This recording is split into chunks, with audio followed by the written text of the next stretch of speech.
They've been waiting for an awfully long time. Mummy, Daddy. Oh no! No, darling, we're not. Boys, I gotta tell everybody. Mummy and Daddy are here.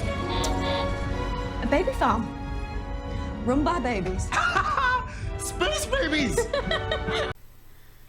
Hey guys, welcome back to the Bucket Think Tank. So, Nshooty got what? Nshooty. Yeah, he did a whole thing where it turns out he's been pronouncing his name wrong for like 26 years of his life.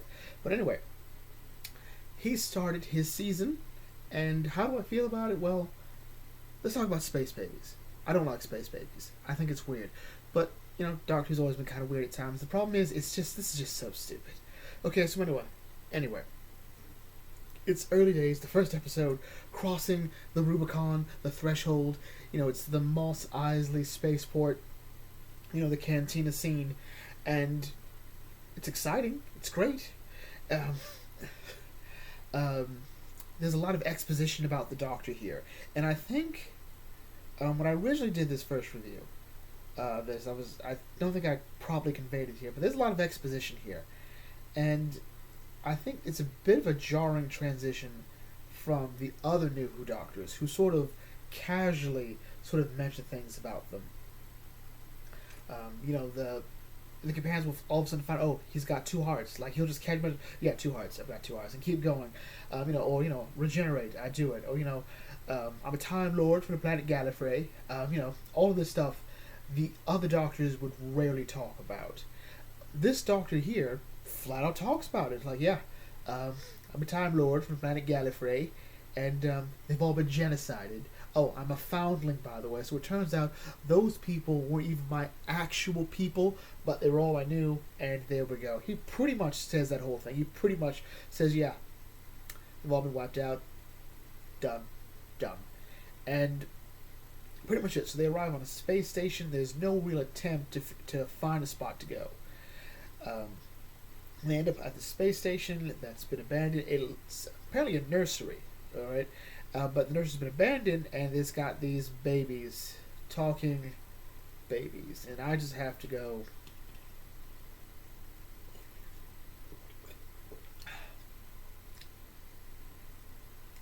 And this is sort of where the episode sort of loses me here. Alright, because it's nothing against this space station with a colony of, you know, full of babies, a whole new generation being born. That's not the problem. The problem is this whole thing just gets really, really stupid. They just call them space babies like the whole time. It's like babies in space. I'm like, look, this was funny when Dragon Ball Z Abridged did it. Now it's not that funny. Like, at some point you just drop the space. Like, they're still babies. It's just... No. I just know. Then I gotta figure out why it was abandoned. Apparently it was abandoned because it was too costly to raise them, but they didn't want to stop them from being born. It's like a little weird commentary on like the pro-life, pro-choice issue. Like, well, you know, they care about, you know, keeping the baby. They don't want to take care of them afterwards. Like, okay, all right.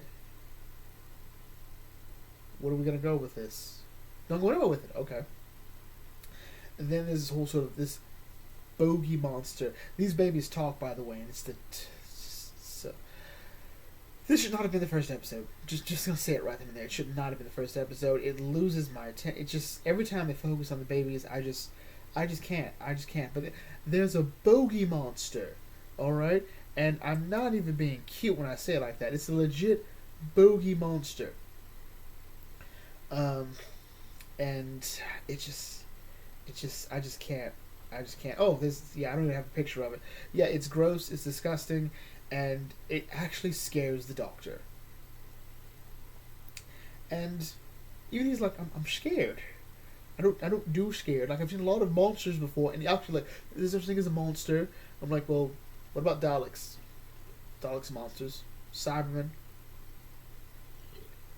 The thing from the Satan pit. There's some monsters out there. But whatever.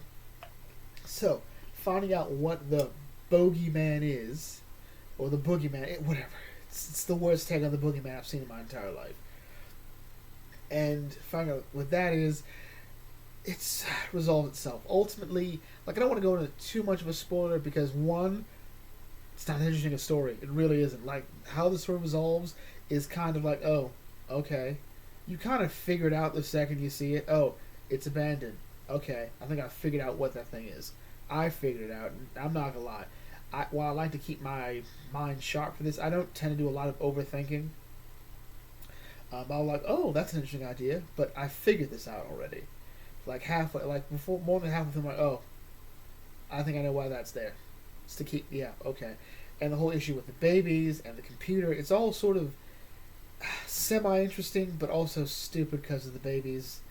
And here's my biggest pet peeve. Now, the ending of this is actually really interesting because the Doctor makes it clear we can go anywhere in time and space, but the one place I cannot take you is that church on Ruby Road where your mother left you. Alright, because something about that is super important, super dangerous, and if you didn't watch the episode Father's Day, you won't know it'll create a massive paradox. So, yeah, we can't go back there. And Ruby seems to imply that was what she was going to ask. Again, makes sense. I'm not sure if this Doctor just sort of going off of, hey, this happened with Rose, so I'm not going to make sure it doesn't happen here, or if he's also aware of something specific happened that night and he doesn't want to mess with it. As a matter of fact, this episode does sort of play into that because for the first time, actually two things sort of happen. When they go to a planet or they go into the past, you know the whole idea if you step on a butterfly it'll change the course of history, and Doctor's like, that doesn't happen. Ruby steps on a butterfly and she flat out changes into a different alien, like a different species. So the Doctor apparently revives the butterfly. So yeah, we didn't know he could do that. I mean, he was able to heal River that one time. We know he can heal Davros, but we're pretty much on the indication that that thing is dead. So I don't know if he regenerated or whatnot, but either way, it fixed it. But then, when the Doctor and at one point when they talk about the church on Ruby Road,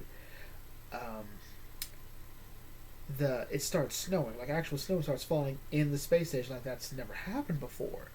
And there's sort of mystery going on, and the Doctor even starts scanning Ruby without her knowing, trying to figure out exactly what Ruby is. And I'm like, okay, all right, little Fifth Doctor, little season 6 of New Who. All right, I like it. But my real pet peeve is this. This is not his costume. And he just does not wear this thing.